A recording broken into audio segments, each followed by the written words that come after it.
ओम नमः शिवाय। ओम गणेशाय नमः। माता पार्वती की जय। मेरे प्रिय दोस्तों, आज मैं इस वीडियो में आप सभी को बाबा भोला की कहानी सुनाने जा रही हूँ, जिसको सुनने मात्र से ही प्राणी के शारीरिक कष्ट दूर हो जाते हैं। कार्तिक माह का पहला सोमवार है आज। भगवान शिव को प्रसन्न करने के लिए कहानी जरूर सुने। एक बार बोलिए प्रेम से शंकर भगवान की जय। सोमवार का व्रत भगवान शिव को समर्पित है। त्रिदेवों में से एक भगवान शिव को प्रसन्न करने के लिए सोमवार का व्रत किया जाता है। सोमवार का दिन भगवान भोलेनाथ को समर्पित है। देवों के देव महादेव बहुत ही भोले माने जाते हैं, इसलिए उनका एक नाम भोलेनाथ भी है। पौराणिक मान्यता अनुसार भगवान शंकर को प्रसन्न करने के लिए किसी भी तरह के खास विशेष पूजन की आवश्यकता नहीं होती, क्योंकि कहा जाता है कि वह तो भोले हैं और भक्त की मन से की गई क्षणिक मात्र की भक्ति से वो प्रसन्न हो जाते हैं। आज के दिन भक्त भोलेनाथ को प्रसन्न करने के लिए विशेष पूजा अर्चन करते हैं। कुछ लोग आज के दिन व्रत भी रखते हैं ताकि शिव की विशेष कृपा प्राप्त की जा सके। बाबा भोलेनाथ के आशीर्वाद के लिए आप भी सोमवार का व्रत कर रहे हैं तो शिव व्रत कथा को पढ़कर या सुनकर इस उपवास को पूरा करें। एक समय की बात है, किसी नगर में एक साहूकार रहता था। उसके घर में धन की कोई कमी नहीं थी, लेकिन उसकी कोई संतान नहीं थी। इस कारण वो बहुत दुखी था। पुत्र प्राप्ति के लिए वो प्रत्येक सोमवार व्रत रखता था और पूरी श्रद्धा के साथ शिव मंदिर जाकर भगवान शिव और पार्वती जी की पूजा करता था। उसकी भक्ति देखकर एक दिन माँ पार्वती प्रसन्न होकर भगवान शिव से साहूकार की मनोकामना पूर्ण करने का निवेदन किया। पार्वती जी के आग्रह पर भगवान शिव ने कहा कि हे पार्वती, इस संसार में हर प्राणी को उसके कर्मों का फल मिलता है और जिसके भाग में जो हो उसे भोगना ही पड़ता है। लेकिन पार्वती जी ने साहूकार की भक्ति देखकर उसकी मनोकामना पूर्ण करने की इच्छा व्यक्त की। माता पार्वती के आग्रह पर शिव जी ने साहूकार को पुत्र प्राप्ति का प्रदान तो दिया, लेकिन उन्होंने बताया कि यह बालक 12 वर्ष तक ही जीवित रहेगा। इस बात पर साहूकार ना तो खुश हुआ और ना दुखी, पर उसने भगवान शंकर की पूजा करनी नहीं छोड़ी। वो पहले की ही तरह पूजा करता रहा। साहूकार का घर पुत्र का जन्म हुआ।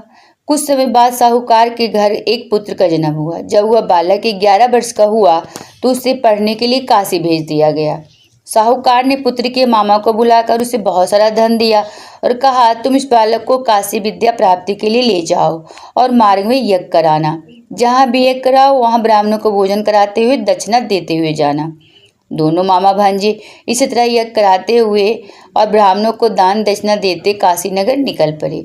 इस दौरान रात में एक नगर पड़ा जहाँ नगर के राजा की कन्या के विवाह था, लेकिन जिस राजकुमार से उसका विवाह होने वाला था वह एक आंख से काना था।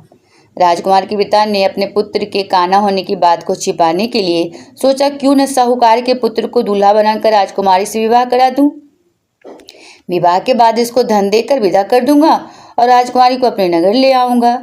लड़के को दूल्हे के वस्त्र पहनाकर राजकुमारी से विवाह करा दिया गया, लेकिन साहूकार का पुत्र ईमानदार था। उससे यह बात न्याय संगत नहीं लगी। उसने अवसर पाकर राजकुमारी की चुन्नी के पल्ले पर लिखा कि तुम्हारा विवाह तो मेरे साथ हुआ है, लेकिन जिस राजकुमार के साथ संग तुम्हें भेजा जाएगा वह एक आंख से काना है। मैं तो काशी पढ़ने जा रहा हूँ। जब राजकुमारी ने चुन्नी पर लिखी बातें पढ़ी तो उसने अपने माता पिता को यह बात बताई। राजा ने अपनी पुत्री को विदा नहीं किया, जिससे बारात वापस चली गई। दूसरी ओर साहूकार का लड़का उसका मामा काशी पहुंचे और वहां जाकर उन्होंने यज्ञ किया। जिस दिन लड़की की आयु 12 साल की हुई उस दिन यज्ञ रखा गया। लड़के ने अपने मामा से कहा, मेरी तबीयत कुछ ठीक नहीं है। मामा ने कहा कि तुम अंदर जाकर सो जाओ। शिव जी के वरदानुसार कुछ ही देर में उस बालक के प्राण निकल गए। मृत भांजे को देख उसके मामा ने विलाप शुरू किया। संजोग बस उसी समय शिव जी और माता पार्वती उधर से जा रहे थे। पार्वती ने भगवान से कहा, स्वामी, मुझे इसके रोने का स्वर सहन नहीं हो रहा। आप इस व्यक्ति से कष्ट को बस दूर करें। जब शिव जी भी बालक के समीप गए तो वह बोले कि यह उसी साहूकार का पुत्र है जिसे मैंने 12 वर्ष की आयु का वरदान दिया। अब इसकी आयु पूरी हो चुकी है। लेकिन मातृभाव से विभोर माता पार्वती ने कहा, हे महादेव, आप इस बालक को और आयु देने की कृपा करें, अन्यथा इसके वियोग में इसके माता पिता भी तड़प तड़प कर मर जाएंगे। माता पार्वती के पुनः आग्रह पर भगवान शिव ने उस लड़के को जीवित होने का वरदान दिया।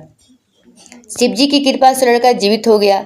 शिक्षा पूरी करके लड़का मामा के साथ अपने नगर की वापस चल दिया। दोनों चलते उसी नगर में पहुंचे जहां उसका विवाह हुआ था। उस नगर में भी उन्होंने यज्ञ का आयोजन किया। उस लड़के के ससुर ने उसे पहचान लिया और महल में ले जाकर उसकी खातिरदारी की और अपनी पुत्री को विदा किया। इधर साहूकार और उसकी पत्नी भूखे प्यासे रहकर बेटी की प्रतीक्षा कर रहे थे। उन्होंने प्रण रखा था कि यदि उन्हें अपने बेटे की मृत्यु का समाचार मिला तो वो भी प्राण त्याग देंगे, परंतु अपने बेटे के जीवित होने का समाचार पाकर वो बेहद प्रसन्न हुए। उसी रात भगवान शिव ने व्यापारी के स्वप्न में आकर कहा, हे श्रेष्ठी, मैंने तेरे सोमवार के व्रत करने और व्रत कथा सुनने से प्रसन्न होकर तेरे पुत्र को लंबी आयु प्रदान की है। इसी प्रकार जो कोई सोमवार व्रत करता है, कथा सुनता है और पढ़ता है, उसके सभी दुख दूर होते हैं और समस्त मनोकामनाएं पूर्ण होती है। तो मेरे प्रिय दोस्तों, यदि वीडियो अच्छी लगी तो कमेंट बॉक्स में ओम नमः शिवाय जरूर लिखें और एक लाइक जरूर करें। और ये सारी जानकारी मुझे इंटरनेट से प्राप्त हुई है, इस पर मेरा चैनल कोई दावा नहीं करता।